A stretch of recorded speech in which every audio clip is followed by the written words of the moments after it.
What's up, guys? HOTSHOTFRONTIER back at it again with another video, and in this video, guys, I'm going to teach you how to beat TENPAI. So, of course, guys, you know, post Legacy of Destruction, TENPAI is a tier 0 deck. In my opinion, honestly, a lot of people would just say it's tier 1, but honestly, I really feel like it's tier 0. A lot of the reasons is that this versus all the meta, it has a huge win percentage because the deck is kind of insane. If you guys don't know, it has a small engine and you can run as many types of hand traps as you want because you have an insane amount of space. So let's get right into this one. But guys, of course, I put a lot of research into here. So if you guys like the counters that I included, be sure to subscribe to the channel. Of course, you can see more amazing videos. Plus, if I missed anything, any information or cards, let me know down below in the comment section. All right, let's get started with this guide. And pretty much, how does TENPAI work, right? So they are a blind going second deck, and they do want to go second. They want to go into the battle phase, and that's where pretty much all their effects pop off, and they're going to try to OTK you for way over 8,000 damage. So even if you try to kind of stop them from doing one or two things, they still just power right through it. It's kind of crazy how the deck works. And again, like I said, guys, they run a very small engine, so you can put as many other cards in there as you want. And hey, don't get confused too, because there's no really going first though, but they can go first and end on a pretty strong menace. So it's kind of insane. If you guys do want to read this, you can go ahead and check it out. But we're going to move on to the next spot here, and that is their end board going first. Like I said, they end with the spears, and you think that would be like what? That's like Dragon Link ending with this. And it's like, is there a follow-up, right? But pretty much this will not only bounce back your opponent's card, but at the same time, they're bringing their TENPAI Dragon to the field, and they're going to pretty much proceed to going into a synchro summon, and you can get into something like Black Rose Dragon and do a board wipe. Because again, they do want to get to their turn so they can go into the battle phase and OTK you, right? That is the end goal. So going on to the going second board, like I stated before, this is their battle phase board. So they want to enter the battle phase they want to go second and just OTK you for over 30k damage. It is insane, but the deck will constantly keep attacking, tag out monsters, synchro summon, and just keep going crazy. And Trident Dragon is a huge part of that. I know that the card is crazy in price right now because there's only 3 printings, but there is a reason, because this deck is crazy for going over 30,000 damage, but also powering up the Trident Dragon to just keep attacking your opponent. So it's an insane deck, and you do need specific counters to stop it before they even get that far. And I'm going to go right into that, of course, very soon. So we are going to go over, of course, the deck counters like I did state. Let's see right here. We have hand traps, right, guys? So Ash Blossom and Joyous Spring. You have to be it's at very specific choke points, and even then, Ash is not enough. You need to include it with something else. So something like Infinite Impermanence is a great choice because it is not, I guess, restricted, and it's not a once per turn effect as well. So if you have multiple in your hand, it's not considered a brick, and you can really stop them from trying to go crazy in the battle phase, because remember, that is what they want to do.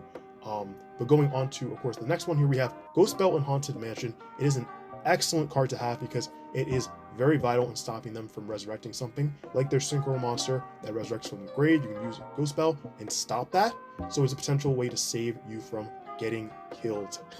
Going on to our next one is Ghost Ogre and Snow Rabbit, and it's very important because it can stop pretty much their field spell, which is an integral part of the deck. Now, I love this because it's also great against something like Centurion, like its field spell, and I think we talked about that in a previous guide as well. But yeah, Ghost Spell is crazy to have, and it's honestly underrated. So I would really consider running these choices, but we do have more choices to go over, of course. So going on to our next here, we have board breakers, right, guys? So board breakers are cards that just immediately just break your opponent's board. And we're going to start off with Triple Tactic Talent, specifically because not only can you draw 2 cards, right? You can look at your opponent's hand and discard something, and that's very important because you want to see what they have and where you're going to try to like start your hand trap manipulations, right? Very important also is a Change of Heart. Speaking of Change of Heart, use Change of Heart. It's a very good card as well to have.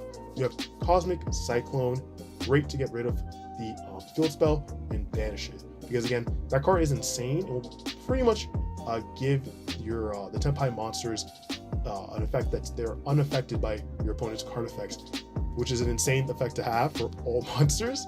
So that's something you do want to remember. Now, Super Poly is always an amazing card to have because this will just wipe your opponent's board and you can summon a fusion monster, which is pretty strong in any format, to be honest with you. So it's an excellent choice to have, and they will 100% have enough materials for you to use Super Poly. Don't even worry about that. Going on to our next ones here, we have excellent counters. So non-hand trap counters, board breakers sort of things. And these are some really, really high tier counters. And I'm going to explain why. Starting up with Dimensional Barrier. Come on. Just call Synchro. That's it. They're a pure Synchro build except the one link. You do that, it's over. And speaking of that, a very important card to have is Soundproof. Soundproof is a card that, as long as you didn't Synchro Summon, I believe that's the wording of the card, then neither opponent can Synchro Summon until the end of your opponent's next turn. So this is more of a going first card. You activate it, you don't have a Synchro based strategy, and you're just free. That's pretty much it. So this card can definitely be a side deck card, and hopefully you see it, right? Or of course, because it is a normal spell, you could play Triple Tactic Thrust. 3 copies of that, 3 copies of this. You have 6 copies, so a potential chance of drawing it, which is not a bad idea. It would be a little hard only because I believe Thrust does require your opponent to have a monster on board. But again, it's still a good card to have in the side deck. Moving on, we have DD Crow. DD Crow is great because, again, it has to be kind of combined with something. Like I said, with Ash Blossom and Joy of Spring, it can banish something. But at the end of the day, they can kind of go through that, so it cannot be a standalone card. You do need to include something with it, of course. And Blizzard is a great card too, because it's another way to kind of stop the opponent from using that field spell, which is a very important part of the deck. Going on to our next picks here, guys, we have cards that you don't play, okay? Do not play these cards. Drone Lockbird, they can get around that. They'll, summon the TENPAI monster, they'll normal summon or whatever, and activate the effect. You change roll, they'll just activate the quick play spell and just still continue with the combos. They can OTK through droll, which is crazy, but it is a thing. Now, the number one card you don't want to play is actually Effect Failure 2, because this card is in the main phase. Effects aren't actually in the main phase, they're actually in the battle phase, so it's not as important. Now, yes, when they start, they will be in the main phase, but again, it's not the best card to have in the deck. Same thing with Nibiru, because the field spell will kind of give that protection effect where Nibiru is not going to activate. It's not going to go through resolve, pretty much. And finally, guys, we have here D-Shifter. They actually play D-Shifter. That's why this deck is tier 0. Not only can it OTK your opponent for like over 30k damage, it also can play D-Shifter, and a lot of decks do not like D-Shifter. So there's no reason to kind of play it against them. You know what I mean? It's crazy. It's a crazy idea.